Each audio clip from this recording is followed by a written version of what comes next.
مع بعض نفتح المكوة. بسم الله اهي،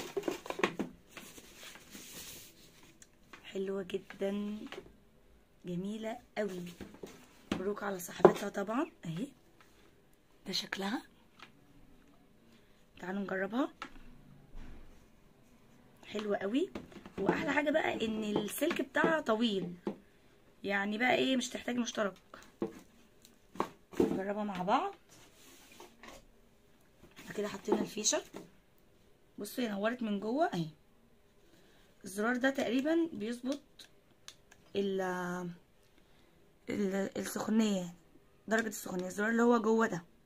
تمام اهي، دي كده 160 180، يا رب يكون ظهر عندكم. 200 220، اخر حاجه 220. بس احنا ايه ممكن نخليها في الوسط اللي هي 180، ومنوره طبعا من جوه اهي. تمام، النور مش بينور ويطفي، بس هو عشان التصوير مش اكتر.